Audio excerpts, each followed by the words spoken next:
Hello दोस्तों, veterans नमस्कार। मैं दीवान सिंह।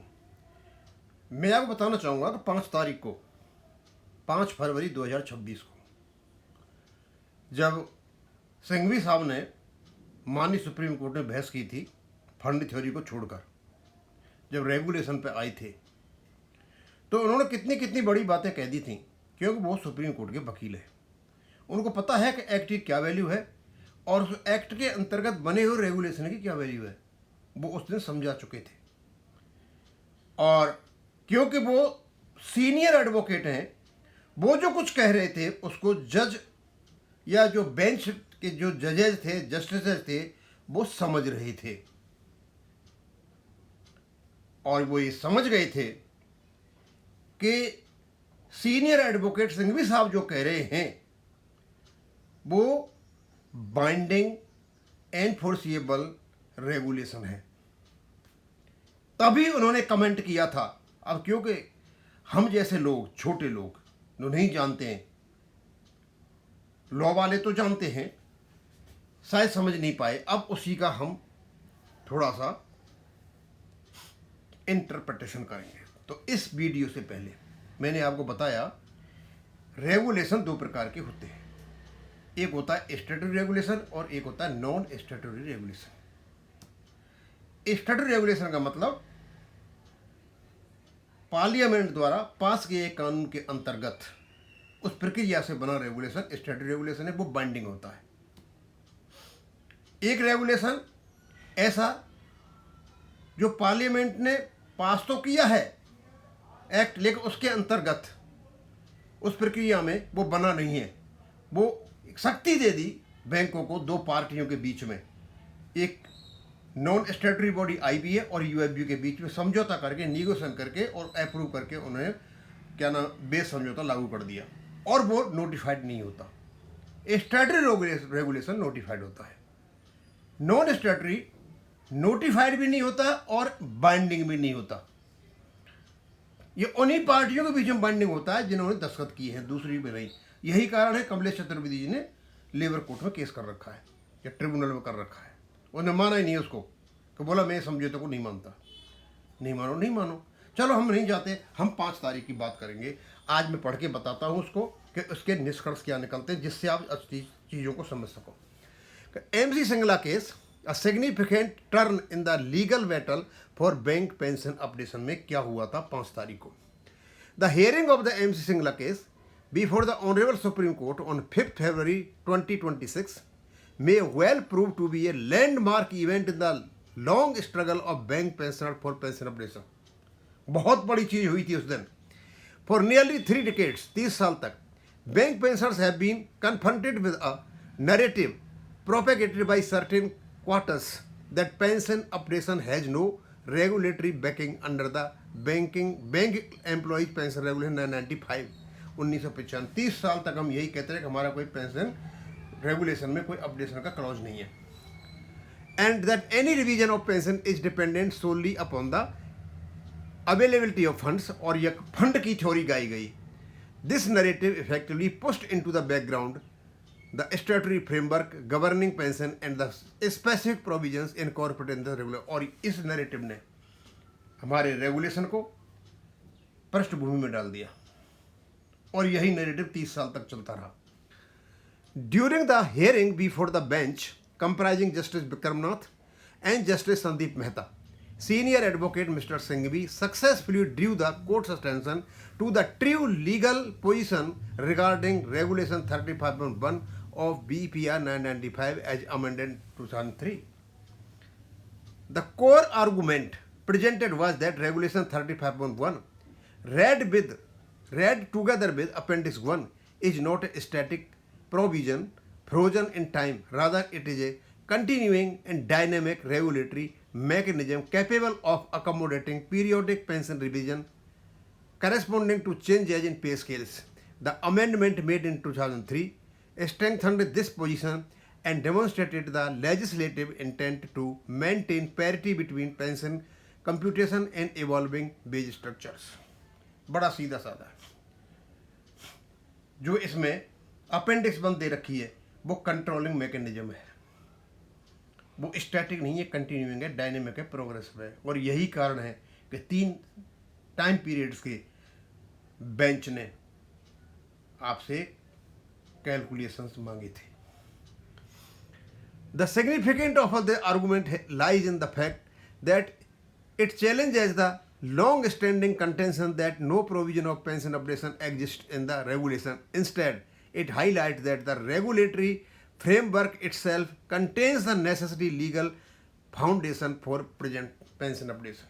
ये जो बार बार बात करते हैं ना जैन साहब जैसे, negotiation, AIB park negotiation, CBPRO negotiation, क्यों? इनको पता है निगोसिएशन निकल गया तो इनकी हवा निकल जाएगी।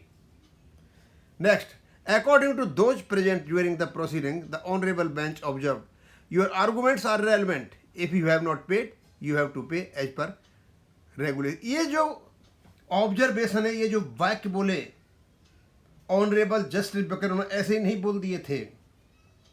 उनको पता था कि एक्ट 1970 के अंतर्गत आपका BPR 995 बना हुआ है, उसमें एक प्रोविजन है, रेगुलेशन है 35(1) अमेंडमेंट 2003 में हुआ था, जो इनको अपडेशन देता है, वो लागू नहीं हुआ है।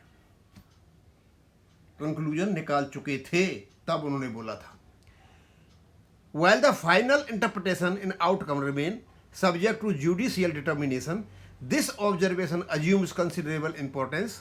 It indicates that the court's focus was directed towards compliance with the existing regulations rather than theories advanced outside the statutory framework.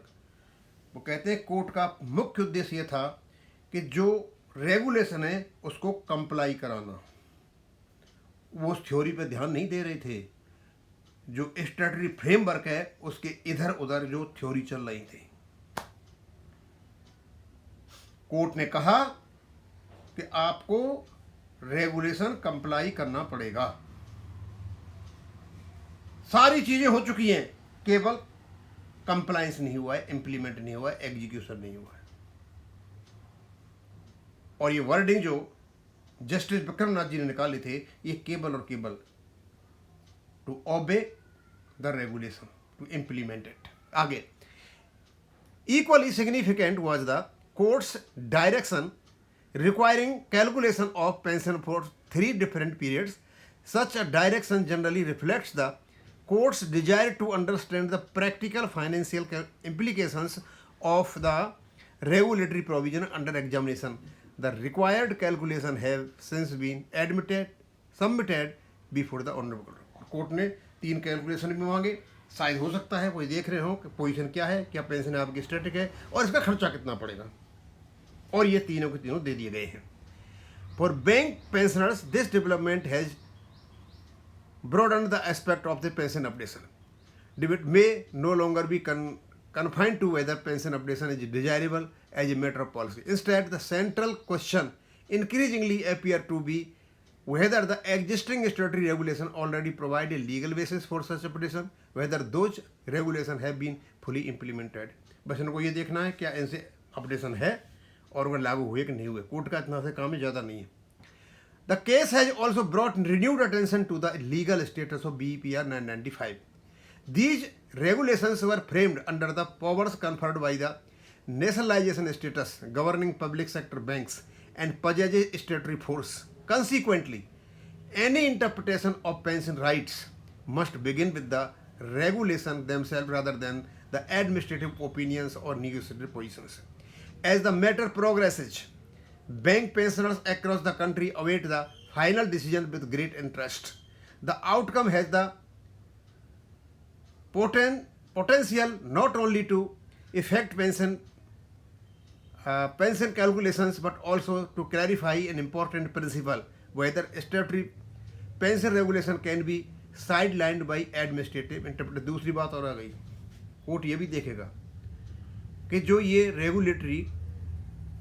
Regulation है, स्टैट्यूटरी रेगुलेशन है, तो क्या ये एडमिनिस्ट्रेशन इसको साइडलाइन कर सकता है कि नहीं कर सकता है, और whether they must be implemented according to the plain meaning and legislative intent. The hearing of 5 February 2026 has therefore emerged as a crucial milestone in the pension updation movement. It has brought Regulation 35 back to the center of the debate and has reinforced the importance of examining pension rights through the lens of statutory law rather than long-standing assumptions. For lakhs of retired bank employees, the hope remains that the final adjudication will uphold the rule of law and ensure that pension regulations are implemented in the manner in which they were intended to operate. दोस्तों 5 तारीख को जो सुनवाई हुई और जो honourable justice ने जो कमेंट किया, ऑब्जेक्शन किया, उसका सीधा सीधा अर्थ ये था, रेगुलेशन है, आप इसको इम्प्लीमेंट कीजिए। 3 कैलकुलेशन मांगे, उसे ये पता चलेगा हाँ पेंशन की अपडेट नहीं हुई है और उसके फाइनेंशियल इम्प्लीकेशंस क्या होंगे। कोर्ट देखता है इन चीज़ों को।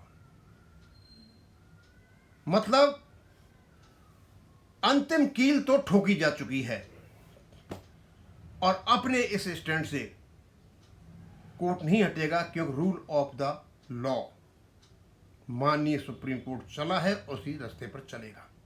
खर्चा कितना होता है उससे कोई फर्क नहीं पड़ता। और हमारे कुछ लोग आउट ऑफ रेगुलेशन जो गीत गाते रहते हैं आरबीआई वो भी है, लेकिन रेगुलेशन में नहीं है।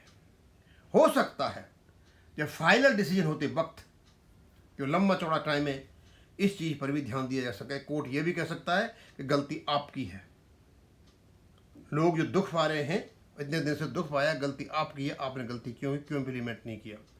वो कोर्ट पूछ सकता है एडमिनिस्ट्रेशन से कि आपने रेगुलेशन को इम्प्लीमेंट क्यों नहीं किया। बहुत सारी बातें आएंगी। अब इसको मैं यहीं ख़त्म करूँगा। थैंक यू, धन्यवाद।